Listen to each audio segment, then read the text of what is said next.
a wonderful day. And yeah, pretty much I ain't record nothing. So right now, what we was trying to do is I had to change my clutch on my car, and I actually ended up taking everything out. You know?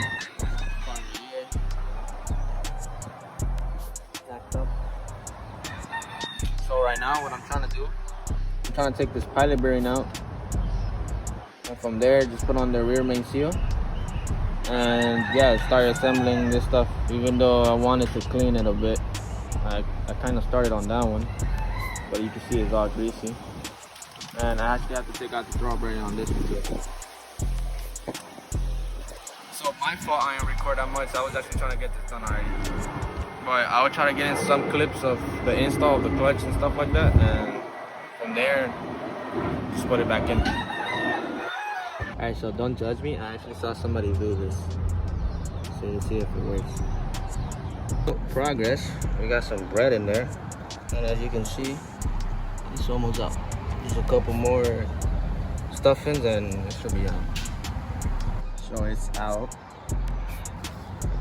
And right here you can see there's no signs of breadcrumb. Everything just comes out easily.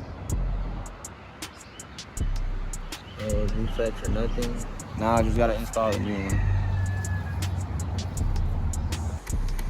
I forgot to even take the thumbnail. I didn't take a picture for the thumbnail.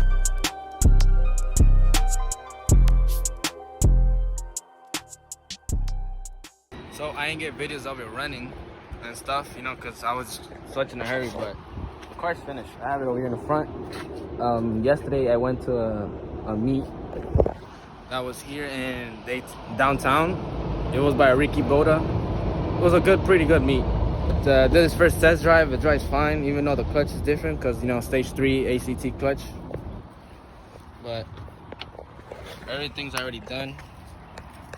And everything all back on. Pretty easy install. Well, so I'm gonna just throw the meats here.